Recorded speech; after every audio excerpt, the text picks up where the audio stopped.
बिस्मिल्लाहिर्रहमानिर्रहीम, अस्सलाम वालेकुम। Live with doctor Shahid Masood के साथ मैं हूं सुमेरा सलीम। नाज़रीन, सुप्रीम कोर्ट ने सिविलियंस के फौजी अदालतों में ट्रायल का रदम करार देने का फैसला मुअत्तल करते हुए फौजी अदालतों में सिविलियंस का ट्रायल जारी रखने की इजाज़त दे दी है। तो दूसरी जानिब नवाज शरीफ साहब ने कहा है कि उनके साथ जो हुआ सो हुआ, लेकिन सजा पाकिस्तान को मिली है। वो इंतकाम नहीं चाहते, लेकिन हिसाब तो बनता है। साइफर केस में इमरान खान साहब और शाह महमूद कुरैशी साहब पर फर्द जुर्म आयद होगी या नहीं, मुतअद्दिद बयानात जो है सामने आ गए हैं।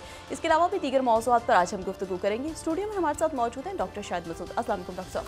वालेकुम जी, आपको डॉक्टर साहब, पाकिस्तान तहरीक इंसाफ के बानी इमरान खान साहब और शाह महमूद कुरैशी साहब पर साइफर केस में फर्द जुर्म आयद होने या ना होने से मुतालिक स्पेशल प्रोसिक्यूटर FI और PTI वकला की मुतज़ाद बयानात सामने आ गए हैं, क्या कहेंगे?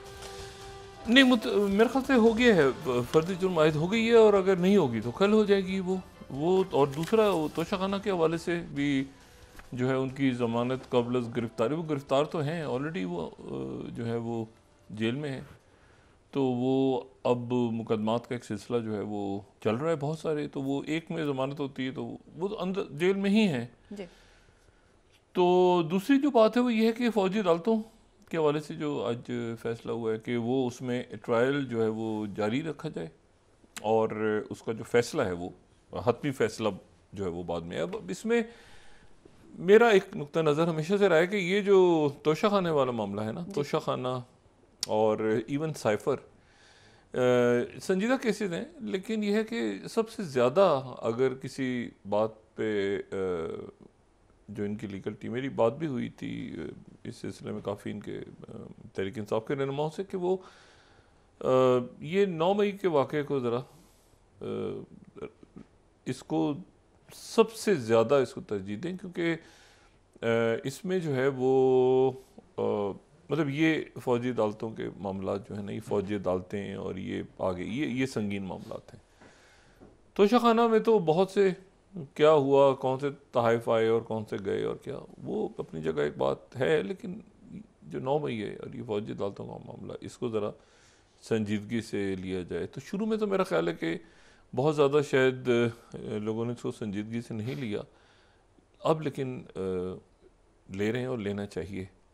तो बाकी ये है कि और फिर उसमें आगे ज़ाहिर है कि हाई कोर्ट, सुप्रीम कोर्ट, बाकी मामलात हैं। तो हाई कोर्ट्स के साथ जज साहिबान जो हैं उनके साथ मतलब सूरत हाल ऐसी बनाई जाए जो कि मतलब अदालत मैं हमेशा भुट्टो साहब की बात करता हूँ ना, भुट्टो साहब का केस चल रहा है, तो भुट्टो साहब के वक्त में 2 मामलात आए थे सामने, 2-3 मामलात। एक तो उनके साथी छोड़ के चले गए थे उन्हें, और वो ज़िया-उल-हक साहब से कह रहे थे कि, और 3 तारीख का हिस्सा है, ज़िया-उल-हक साहब से कह रहे थे कि नहीं, हम उस वक्त तक अपनी अलग अलग पार्टियाँ अनाउंस नहीं करेंगे जब तक आप ये भुट्टो साहब को फांसियाँ लगाएंगे, ये बच के आ जाएगा।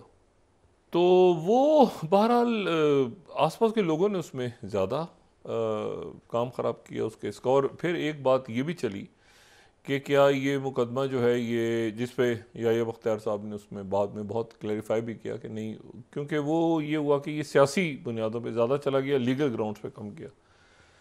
तो मेरे प्रोग्राम्स में आए काफ़ी लोग, जो व्यूज़ और न्यूज़ में उस वक्त काफ़ी शख्सियात हयात थी, अब भी कुछ हैं, लेकिन उस वक्त तो काफ़ी लोगों ने ये बात उस वक्त भी की कि जी कुछ का कहना ये था कि ये सियासी बुनियादों पे ना लड़ा जाता, कानूनी बुनियादों पे लड़ा जाता, तो लेकिन मसला सियासी था तो फिर कानूनी। बहरहाल एक मामला जो था वो ऐसा कि जो कि नहीं पाकिस्तान की तारीख में होना चाहिए था। इसके ऊपर तो कंसेंसस है ना कि मामला भुट्टो साहब के साथ क्या हुआ, इसके पे तो एक इत्तेफाक है सबका कि उनका अदालती उनके साथ एक गलत फ़ैसला था और अदालती कत्ल हुआ या जो भी उसको नाम दिया जाए। लेकिन ये है कि ये कहाँ तक उसको सियासी बनाना है, कहाँ तक लीगल ग्राउंड्स पर लड़ना है, कहाँ तक उसको, तो ये दोनों बातें जो हैं ये मद्देनज़र रखे हिकमत अमली तैयार करनी चाहिए। और पहली तरजीह ये होनी चाहिए कि बजाय इसके कि ये देखें जो बाकी जमातें हैं ना, मुझे नहीं पता अब इसमें इस्तेकाम पाकिस्तान पार्टी है, तो उसके बहुत से लोग जो हैं वो, उनकी सीट एडजस्टमेंट हो गई है पंजाब में, तो सीट एडजस्टमेंट हो गई है, तो उसके नतीजे में मुझे नहीं पता कौन सी सीट्स उनको देंगे। तो अलीम खान साहब लाहौर से तो लड़ेंगे ना इलेक्शन, मतलब अलीम खान साहब को अगर 20 या जो भी जितनी भी सीटें दी गई हैं तो फिर वहाँ पर मुस्लिम लीग नून के लोग, मतलब इलेक्शन से पहले जो है ना असल में बहुत कुछ होना है, जो मैं बार बार बात कह रहा हूँ ना। अभी इसमें 2-3 चीज़ें ऐसी हैं जो कि अहम हैं मेरे नज़र में इस वक्त, अगले 1-2 महीनों में ख़ास तौर पे, और वो जो है एक तो दहशतगर्दी के वाक़यात जो कि स्टेबल नहीं होने दे रहे। स्टेबल इसलिए नहीं होने दे रहे कि उनको उनकी टेरर फाइनेंसिंग होती है, ठीक है। और मैं हमेशा उसमें ये बात कहता हूँ कि जब ये ऑपरेशन ज़रब अज़ब शुरू हुआ था, जिसका फैसला हुआ था, ये कराची में जो जहाज़ों पे अटैक्स हुए थे और यहाँ पे जब ये बच्चों का APS का वाक़या, तो उसके बाद ये तय कर लिया था कि जी अब मतलब अब काफ़ी हो गया, ठीक है। और बुनियादी तौर पे ये कोई नज़रियात है ऐसा वैसा, ये जराइम पेशा, प्रॉपर जराइम पेशा अनासर, और बीच में तो बहुत सारे ग्रुप बन गए, मंगल बाग और पता नहीं अजीब किस्म के, और ये एक ही के कई कई ग्रुप और लड़ने, मतलब अजीब सा एक सूरत हाल बनी हुई थी। तो इलाके कई जो थे वो इनके उसमें चले गए थे। यहाँ पर बहरहाल एक बड़ा कामयाब ऑपरेशन हुआ, और उस वक्त हुआ ऑपरेशन जब पाकिस्तान पर जो है वो पाकिस्तान मशरक़ी सरहदों पे भी से भी दबाव, तो मतलब ड्रोन अटैक्स भी हो रहे हैं, ये भी हो रहा है, वो भी हो रहा है, ख़ुद कुछ हमले भी। तो अल्लाह का एहसान है कि वो दौर तो गुजर गया।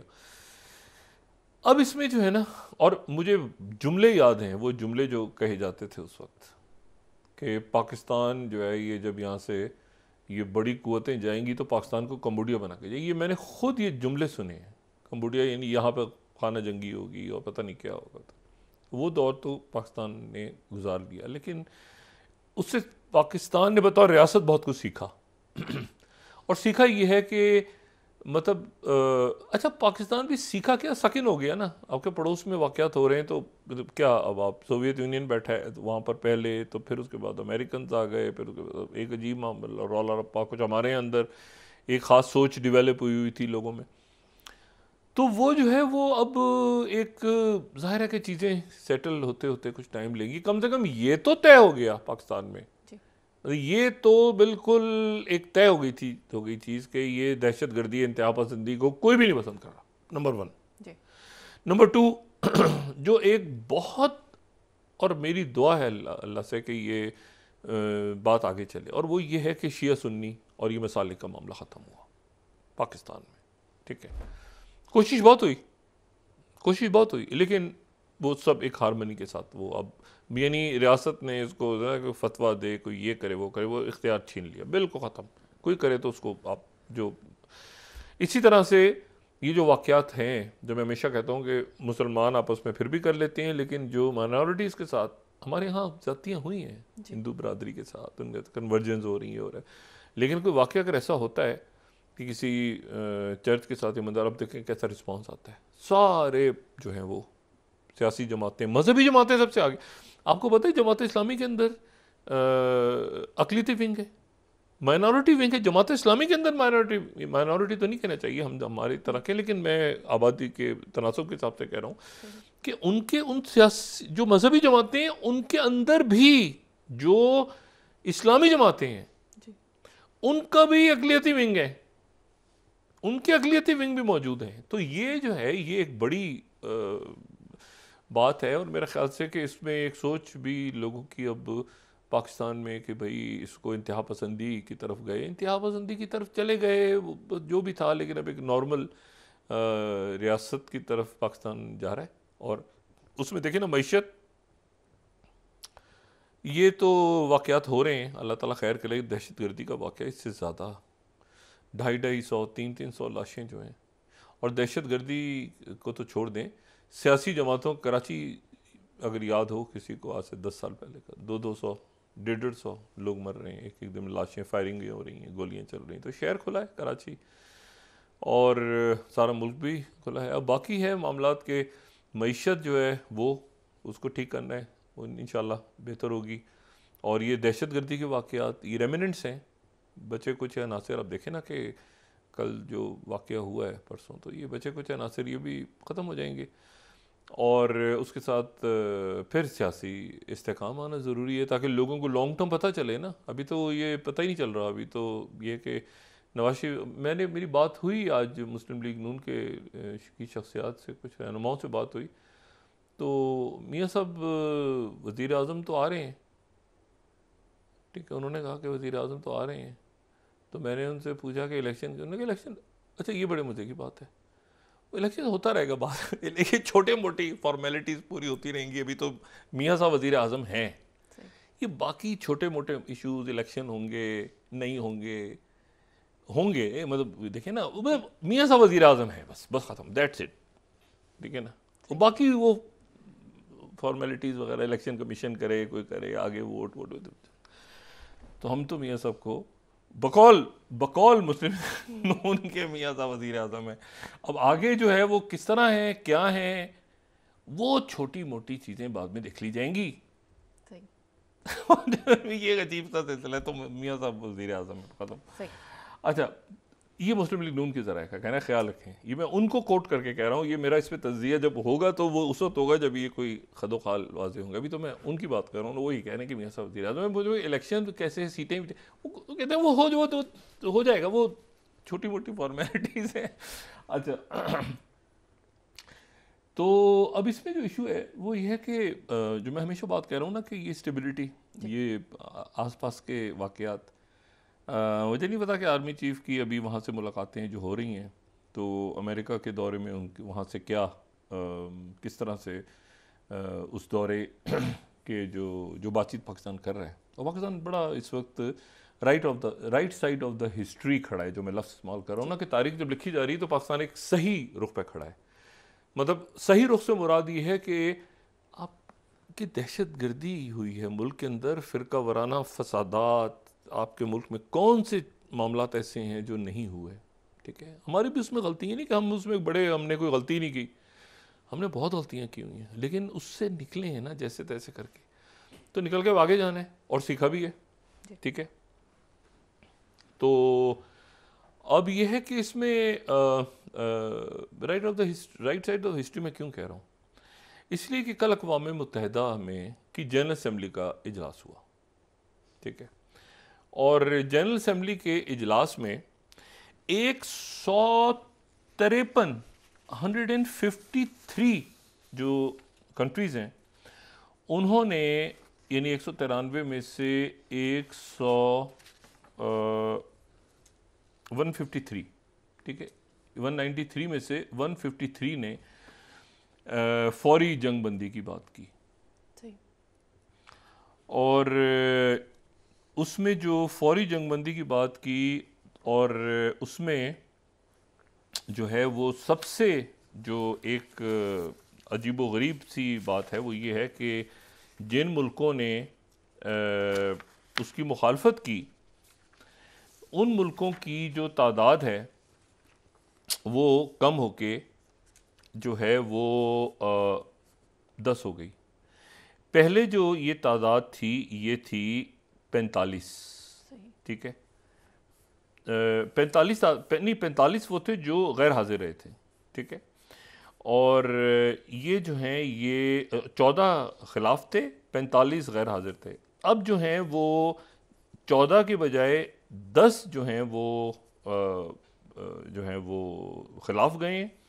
और ख़िलाफ़ कौन कौन सा मुल्क गया है, आप नोट करें कि अमेरिका के साथ इसराइल, ऑस्ट्रिया, चेक रिपब्लिक, वो चेक रिपब्लिक जहाँ से ये पकड़ा है इसको जो इंडिया का बंदा जिसको FBI लेके जा रही है, लाइबेरिया,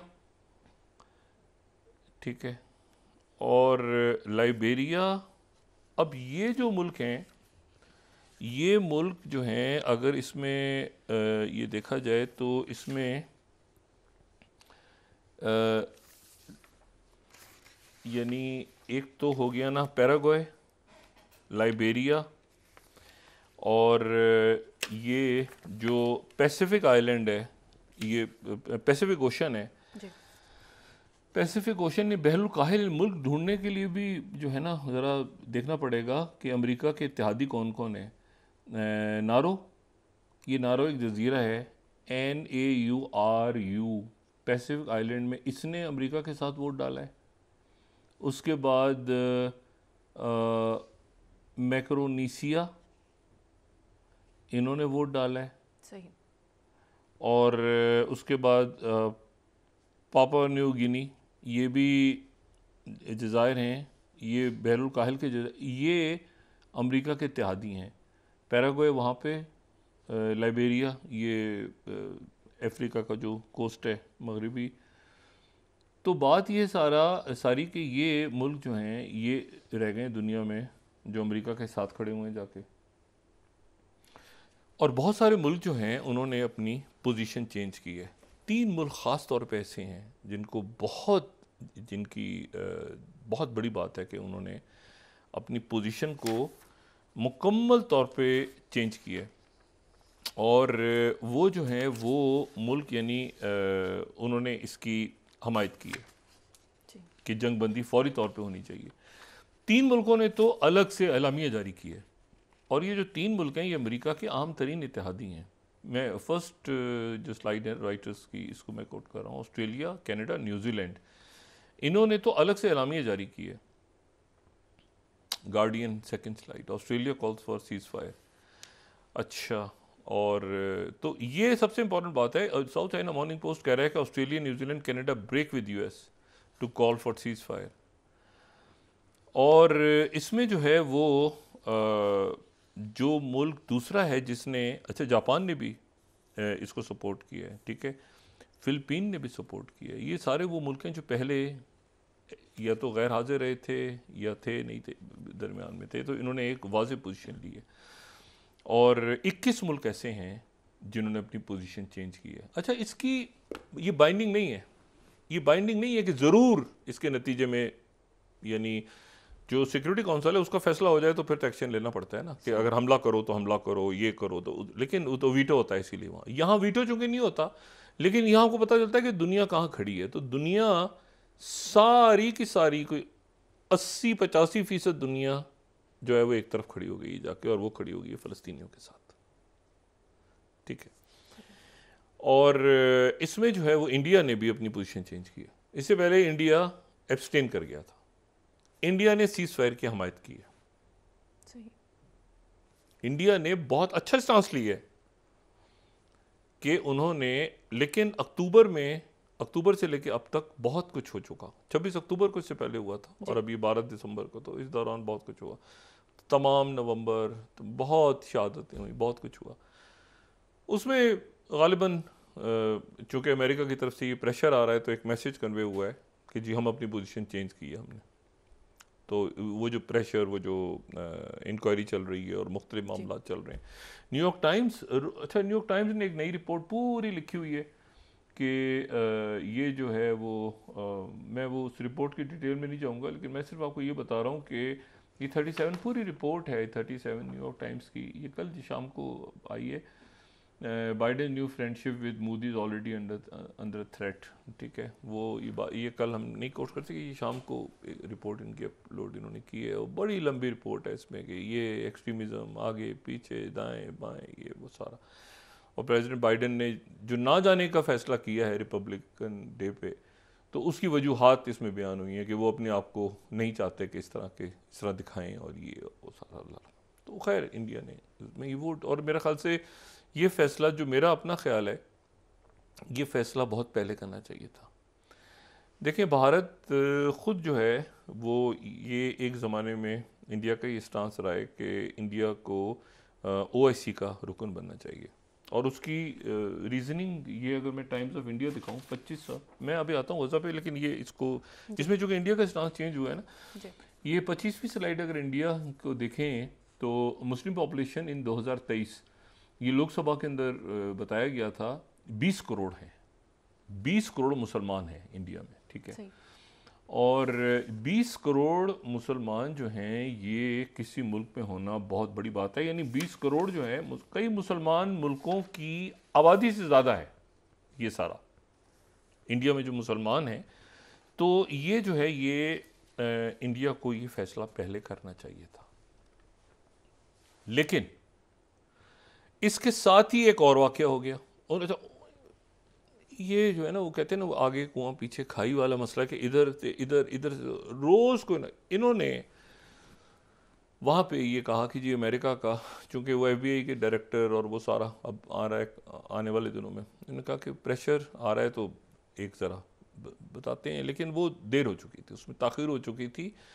उसमें ताख़ीर इसलिए हो चुकी थी, इन्होंने पोजीशन ली इंडिया में। मैं आप यकीन करें कि हमने चूँकि बहुत हमारी तो जो मेडिकल कॉलेज में किताबें हमारे, हम इंडिया की बुक्स पढ़ते थे टीचर्स वहाँ से, इंडिया से, और इनके डॉक्टर्स इंडिया के, और जो इनके टेक्निकल से लोग हैं, यूथ है, बाहर टीचर्स हैं, पूरी दुनिया में डायस्पोरा है।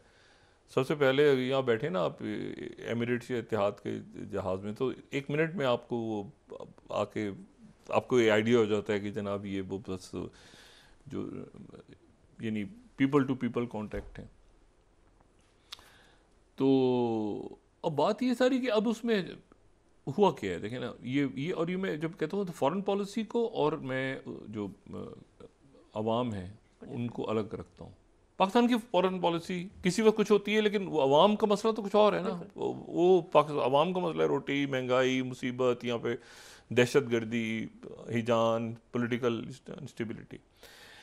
तो उधर लेकिन एक अजीब मामला हुआ है। उधर OIC 57 मुल्क हैं, 57 मुल्क OIC के, और ये जो करारदाद पेश हुई है अक़वाम मुत्तहिदा में, ये OIC ने पेश की है। और OIC और अरब लीग इस वक्त बिल्कुल इतने एक्टिव हैं कि आज जेनीवा में मुलाकात हुई है सऊदी अरेबिया और ईरान के वजीर खारजा की। सऊदी अरेबिया और ईरान के वजीर खारजा की जेनीवा में मुलाकात हुई है, और तमाम बातों पे इसराइल के हवाले से और खत्ते के हवाले से उन्होंने कहा कि हम एक हैं। ठीक है, सऊदी अरेबिया और ईरान के वजीर खारजा जेनीवा।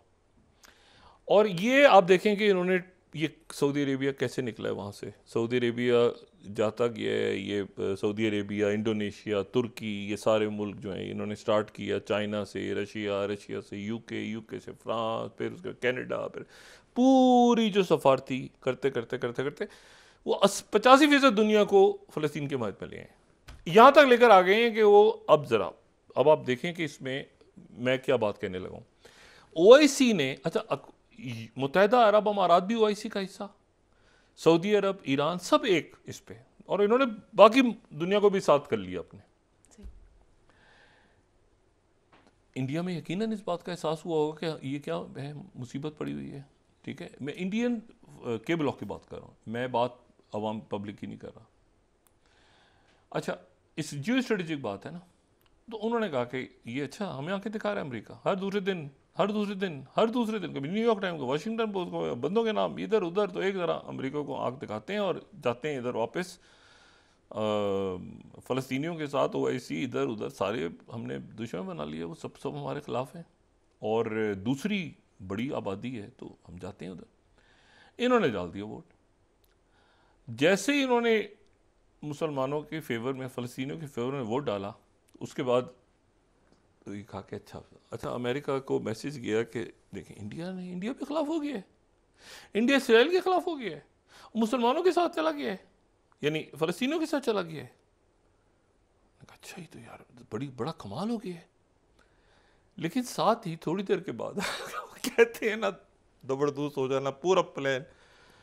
OIC की तरफ से एक अलामिया जारी हुआ है, OIC जिसने ये पूरी मूव, ये सारे मुल्कों ने, ईरान, सऊदी अरेबिया, पाकिस्तान, मुनीर अकरम साहब की स्पीच को बाकायदा गार्डियन ने कोट किया हुआ है, वो मैं कल उसको डिस्कस करूँगा। वो बड़ी मतलब वो बाहर के उन्होंने पाकिस्तान जो है ना, वो दरमियान में पूरा इसको जो है ना पाकिस्तान ने उठा के रखा है इस मामले को। लेकिन OIC का अलामिया जो है, OIC ने रंग में भंग डाल दिया। OIC का अलामिया, ये 6ठी स्लाइड OIC ने अलामिया जारी की है 57 ममालिक का मुश्तरका अलामिया। ठीक है, अलामिया क्या है कि आर्टिकल 370 की जो हम मुखालफत करते हैं, इंडियन सुप्रीम कोर्ट का फैसला। ओ भाई, ये के ब्लॉक, आप यकीन करें मुझे समझ नहीं आता, मैं किसी वक्त अपनी उनको मशवरा दूं कोई जयशंकर जी, वैसे आपको पता है मुझे पसंद है, बहुत बड़े ज़बरदस्त आदमी है वो, बड़े ज़बरदस्त। ये क्या है, ये क्या है? मतलब आप इसराइल के खिलाफ आपने वोट डाला, आपने कहा मुस्लिम ममालिक हमारे साथ आ जाएंगे, मुस्लिम ममालिक ने वो आर्टिकल 370 सुप्रीम कोर्ट, इसको दोबारा ज़रा दिखाएं। अच्छा, उसके बाद ये जो एलामिया है, इस एलामिया पे ये तो हो गया मसला भी ख़राब हो गया कि भाई आपने बात की है कि हम जो है वो उनके साथ करें, और उधर से वो एकदम से उन्होंने, उसके बाद जनाब ये जो है फिर जाहिर सी बात है कि इंडिया ने भी रिएक्ट किया, लेकिन कोई मेरे ख्याल से अल्फाज का चुनाव जो है ना, ये जैसे NDTV, ज़ाहिर है उनके फ़ौरन जो वजारत ख़ारजा है, लेकिन अल्फाज बड़े गलत। वो कह रहे हैं कि ये जो है ना OIC इल इन्फॉर्म्ड है। ये 7वीं स्लाइड देखें,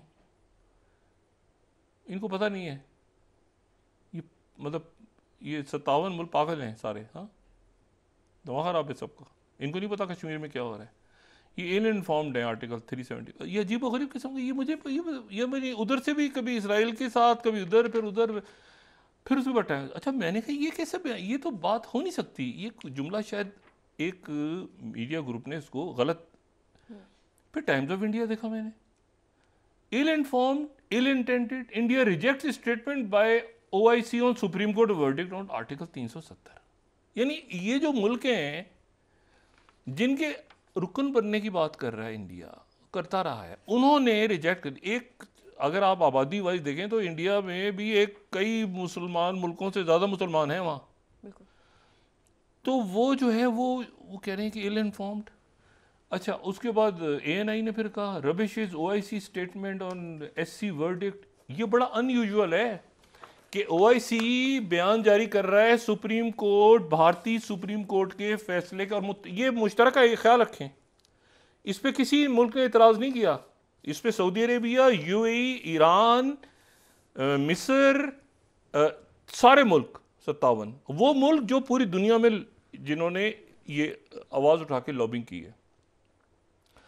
हुतीज़ ने, अच्छा ये तो वो खबर चल रही है ना कि ये तो मेरे ख्याल से इसको रीड, मतलब मैं सिर्फ हम गुजारिश कर सकते हैं कि एक जगह टिकें, एक जगह टिक जाएं।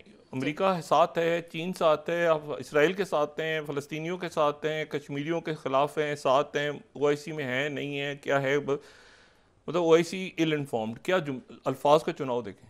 अच्छा, बहरहाल इसमें आम इंडियंस की बात नहीं कर रही, फॉरेन पॉलिसी को गुफ अप है, ठीक है। और अमेरिका का क्या असर पड़ेगा, वो अपनी जगह लगे हुए हैं अमेरिकन, न्यूयॉर्क टाइम्स, इधर उधर। अच्छा, दूसरा जो मामला है वो ये है कि इससे पहले कि मैं उसकी बात करूं, ये जो नेतन्याहू को मैसेज, कल जैक सलिवन आ रहे हैं, हुतीज़ ने 3 हमले किए हैं मजीद जहाज़ों पे। सही। हुतीज़ ने, वो नॉर्वे के बाद, सही, नॉर्वे पे जो टैंकर पे जो आग लगी है उसके बाद 3 और जहाज़ों पे हमले किए। एक को के पीछे तो कश्तियां लग गई, बोट्स, उसको पीछा करते वो 90 किलोमीटर तक वो जहाज तेजी से भागा, ये पीछे कश्तियों पे हुतीज़। एक जहाज के ऊपर रॉकेट दाग दिए, दूसरे जहाज के बारे में वो जो है वो बरतानिया के, वो कह रहे हैं कि एक और जहाज है उसको भी ये बहर अहमर के नज़दीक रोका गया। वो 3 जहाज़ों को उन्होंने इंटरप्ट करने की कोशिश की है हुतीज़ ने। सही। और यहाँ 19,000 तादाद हो गई है, और बारिश में और तूफ़ान में, अब जो मैं वो ना खबर दिखाना चाह रहा हूँ ना वो विजुअल दिखा सकते हैं, हम दिखाना चाह रहे हैं, बारिश और तूफ़ान में जो ज़ख्मी हैं वो अब दम तोड़ रहे हैं। शदीद बर्फ़बारी शुरू हो गई है गज़ा में, शदीद बर्फ़बारी और शदीद बारिश। और इस दौरान अब जरा वक्फा लें, मैं आपको बताता हूँ कि इस दौरान ये हुआ क्या है, नेतन्याहू के साथ क्या हो रहा है। सही हो गया। नाज़रीन, वापस आते हैं एक छोटे से ब्रेक के बाद।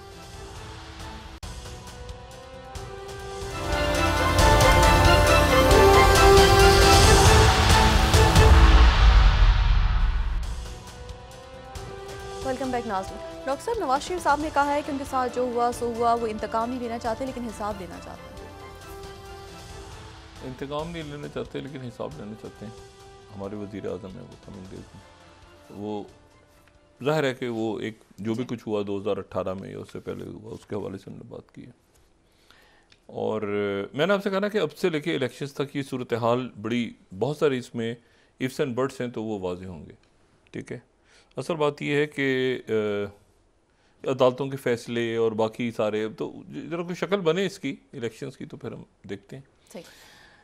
मैं आपको सिर्फ ये बात एक बताऊं कि एक तो मैंने आपसे कहना कि हुतीज़ के अटैक्स बढ़ गए हैं बहरे अमर में, इसके ऊपर एक टास्क फोर्स या कोई ऐसी इसका यहाँ पे कि मैरीटाइम सिक्योरिटी का कायम रहना बड़ा ज़रूरी है। उसके ऊपर देखें क्या हिकमत अमली अपनाई जाती है। लेकिन दूसरी जो बात है वो एक अजीब बात यह है कि ये इसराइल के जो मंदूब हैं वहाँ पे जी। ये जब आइसोलेशन में, मतलब अजीब सा, आपको पता है वो जब ये वोटिंग हो रही थी 100 दुनिया के 153 कंट्रीज ने इसराइल के खिलाफ वोट डाला है सीज फायर के लिए।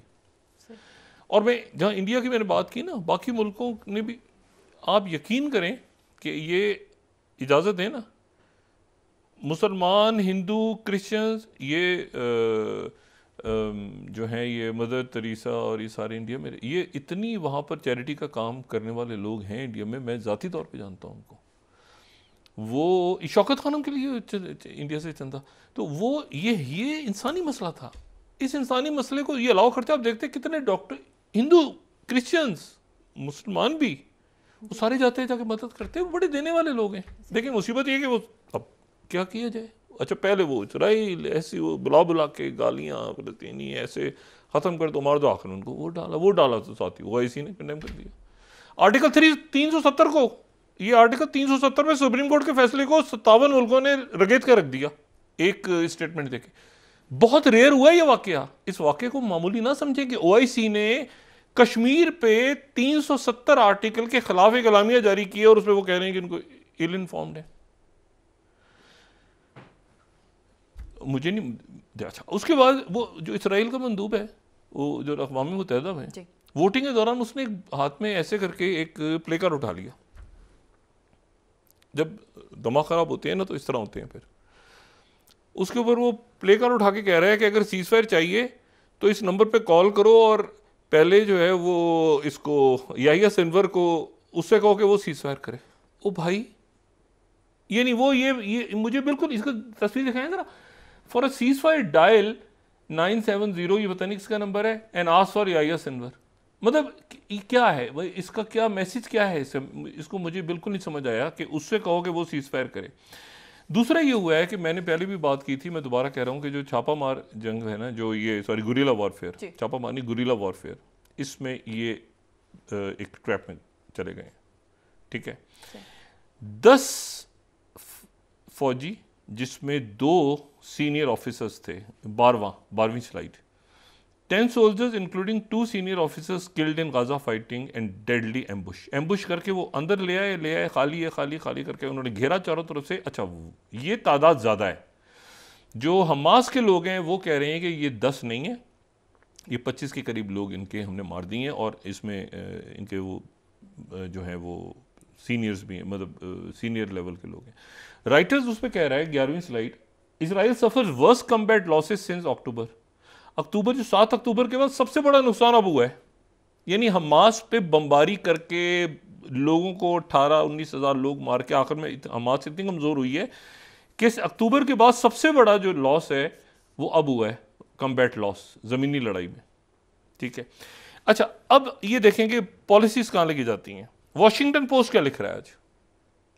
वॉशिंगटन पोस्ट 17वीं slide, US more isolated on Israel as Gaza crisis deepens, need for aid grows। ठीक है, उसके बाद गार्डियन क्या लिख रहा है? US increasingly alone in Israel support as 153 countries vote for ceasefire at UN। Japan times ने, जापान तो जाहिर है तो उन्होंने US काट दिया, इसराइल का लिखा है उन्होंने सिर्फ, Israel increasingly isolated as fury grows over Gaza bombing। Voice of America isolated internationally on Gaza, Biden delivers rebuke to Netanyahu। यानी अब नेतन्याहू से कह रहे हैं कि अपनी हुकूमत ठीक करो, आगे करो, यूं करो, दाएं करो, क्योंकि दुनिया में आइसोलेटेड, इंटरनेशनली आइसोलेट करना किसको था? जिसको करना था और जिसके जरिए करना था उसका क्या बना? जिसको करना था और जिसके जरिए करना था उसका क्या बना, वो भी आप देखें जरा। उस गरीब का ये बना, 29 स्लाइड है, उस गरीब का क्या बना? Zelensky unable to win over Congress as Biden's Ukraine package stalls. मदद नहीं मिल सकी। ठीक है। Time magazine Zelensky doesn't appear to convince Republicans on Ukraine aid during ceasefire. BBC aid stalemate leaves Zelensky with little to show from US trip.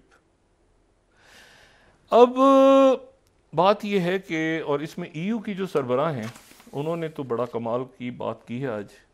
Wonder sedan जो हैं उनको तो बहुत ही, टाइम्स ऑफ इसराइल को मैं कोट कर देता हूँ। उन्होंने एक तो दो ख़बरें 30वीं और 31वीं, एक तो उन्होंने कहा कि ये जो इसराइली एक्सट्रीमिस्ट वेस्ट बैंक पे कब्ज़ा कर रहे हैं इनको मैं कंडेम करती हूँ सख्ती से, लेकिन उसके बाद उनकी जो अगला बयान है वो बड़ा, टाइम्स ऑफ इसराइल को कोट कर रहा हूँ, उन्होंने कहा कि गज़ा डिस्ट्रक्शन वर्स है जो दूसरी जंग अजीम में जर्मनी के साथ हुआ था। जो तबाही जर्मनी के साथ हुई थी उससे ज़्यादा तबाही जो है वो आई है, और ये EU ने भी सीज़ फायर की। मैंने कहा ना कि आइसोलेशन में रशिया को करना था, तारीख कहाँ ले गई, क्या हुआ, कैसे, एक तो उधर वो अजीब एक रौला पड़ा हुआ है। और उसके बाद जो है ये बड़ी अजीब सी बात है कि यहाँ पे हुतीज़ ने, ये देखिए मैं इसलिए कह रहा हूँ कि ये 3 वाक़यात हुए हैं, ये 3 वाक़यात कल से हुए हैं। इसमें कन्फ्यूजन ये आ रहा है सारा कि ये देखें ले मोंटे फ्रांस का आइसोलेटेड, ये 5वीं slide, isolated United States rejects UN call for immediate ceasefire. Isolated US, ये अब ये यूरोप है, ये यूरोप है, ठीक है। तो बात सारी ये है कि जो अवाम की राय है ना, लोगों की राय, देखें लोग, ये हो नहीं सकता दुनिया में जुल्म भी हो रहा है, सब कुछ हो रहा है, ये मलेशिया, ये फ़ौजें, ये आपकी जो जुल्म ढा रहे हैं लोग, और ये मतलब इसमें जो अमन की बात करने वाले लोग हैं ना, अवाम, वो देख रहे हैं कि क्या हो रहा है, ठीक है। और उन्होंने, OIC ने, पाकिस्तान का तो एक बयान आया ना 370 57 मुल्कों ने एलामिया जारी कर दिया है कि ये इंडियन हाईकोर्ट और यानी सुप्रीम कोर्ट के फैसले के ऊपर। तो बात ये है कि वो अब उधर से किसी का, बल्कि थ्रू आउट वहाँ पे इन दिनों में ये कि हम तो साथ हैं इसराइल के, और उनके लोग आते रहे मीडिया पे, बोलते रहे फ़लस्तीनियों के ख़िलाफ़ कुछ नहीं हो रहा, यहाँ पे इनको ख़त्म करेंगे, मार देंगे, ये कर दें। आखिर में जाके सीज़ फायर की हमायत की, लेकिन टू लिटिल रूल साथ OIC ने कह दिया आइसोलेशन। मैं इसीलिए ये कहता हूँ कि आप अपने पड़ोस के लोगों को, अपने आसपास के, सार्क का खात्मा एक बहुत खौफनाक चीज़ थी। मोदी सरकारी जीतेंगे, जाहिर है वो अपोजिशन तो नहीं है, वो तो एक, लेकिन एक बात है ना, बात है कि अपने जो लोगों की जो बात है ना, एक आपका सॉफ्ट, मतलब इंसानियत का इशू है। ये कश्मीर के ऊपर, अब पाकिस्तान अब छोड़ दें, OIC की स्टेटमेंट है कश्मीर पे कि ये जो आर्टिकल 370, अब उसको कह रहे हैं इल इन्फॉर्म्ड। एक मुल्क नहीं, 57 मुल्क इल इन्फॉर्म्ड है। तो बात ये सारी, ज़ेलेंस्की को पैसे नहीं मिले, वो दौरा नाकाम हो गया। उधर वो कह रहे हैं कि अपनी हुकूमत तब्दील करो बाइडन, क्योंकि 153 मुल्क दुनिया के खिलाफ खड़े हो गए हैं। कनाडा और जो ये है, आप देखें ना, अगर ये सेकंड स्लाइड देखें, Australia call Gaza fire joint statement New Zealand Canada, जो सेकंड स्लाइड है गार्डियन की। मतलब बात ये सारी कि ये मतलब है कि इसमें इन्होंने ये अल अरेबिया को देखें, ये स्पीड बोट्स पीछे लग गई, 10वीं स्लाइड, टैंकर जो है उसको टारगेट ये स्पीड बोट गन फायर और मिसाइल मार के, वो मैं कह रहा हूँ ना कि 3, ये 2, जहाँ पहले 2 का था, फिर तीसरे का बताया गया कि उनका पीछा किया प्रॉपर, ये टैंकर के पीछे गए, स्पीड बोट गन फायर और मिसाइल भी मारे, वो जहाज आगे भागा, वो जहाज ने तेज अपनी स्पीड करती है, ये कश्तियों में पीछे पीछे हुतीज जो है, ये कल नॉर्वे के जहाज पे। तो ये मामला जो है, अब इसको जैक सलिवन सुबह पहुंच रहे हैं तल अवीव। मैं उम्मीद करता हूं कि जैक सलिवन जो हैं, लेकिन वो क्या करेंगे, ज़ेलेंस्की को तो थ्रो अंडर द बस, वो जो है ना, बस के नीचे फेंक दिया उठा के। अब सवाल ये कि नेतन्याहू को क्या करना है, क्योंकि नेतन्याहू ने वो नहीं किया जो ज़ेलेंस्की ने किया, इसराइल ने वो नहीं किया। एक जंग हो रही थी ना, वो जंग में चले ज़ेलेंस्की, यूक्रेन आगे पीछे पीस टॉक्स होंगी, चाइना आ जाएगा, अरब मुल्क आएंगे, सीज़ फायर करो। अजरबैजान आर्मीनिया में आज कैदियों का तबादला हो गया है ना, मतलब जो जी ये तो जेनोसाइड है, कत्ले आम है। इसको क्या करेंगे? ये जो 18,000 शहीद हुए हैं लोग, इसको क्या करेंगे? सही, बहुत शुक्रिया डॉक्टर साहब। पेशगी मुबारकबाद जैसे हम नवाज शरीफ साहब को भी दे रहे हैं, तो इसी तरह से जनरल सीसी का भी रिजल्ट आ जाएगा आज रात तक, और वो भी जीत रहे हैं। और वो उन्होंने जो रोल इजिप्ट ने प्ले किया है इन दिनों में, इजिप्ट ने बहुत उनका जो रोल था गज़ा के हवाले से, और जिस तरह उन्होंने स्टांस लिया है मिस्र ने, और जिस तरह से उनके लोग निकले हैं, सारी वो बातें छोड़ के, और वो आप देखें कि उन्होंने पूरी कोशिश यहाँ से कि गज़ा तक एड जाए किसी तरह, यहाँ के रास्ते खुले हैं, बस ये कि वहाँ से, और इसराइल को भी उन्होंने वॉर्न किया वो, तो उसमें जनरल सीसी की एक यानी पॉपुलैरिटी बहुत होता है ना कि इख्तलाफ कभी कभी साइड, तो उनकी पॉपुलैरिटी, तो ये जो इलेक्शन है, पहले तो इधर 97% आगे तो लोग एतराज़ करें, ये इलेक्शन ऐसा है जिसमें लोग जनरल सीसी को वाकई ही, मिस्र के लोग ये कह रहे हैं कि वो मतलब उनके अंदर एक एहसास पैदा हुआ है कि उनकी लीडरशिप जो है ये, वो तो फैसला गालिबन उनके वो ही इलेक्शन जीतेंगे, और हमारी तरफ से उनको भेजिए हमारी बात। जी बहुत शुक्रिया डॉक्टर साहब। नाज़रीन, के साथ ही आज का प्रोग्राम अपने अख्ताम को पहुंचा। मुझे सुमेरा सलीम को दीजिए इजाज़त। अल्लाह निगहबान। जी डॉक्टर साहब। अपने दोस्तों रिश्तेदारों, गिरदोनवा के लोगों का सब ख्याल रखिएगा। अल्लाह हाफ़िज़।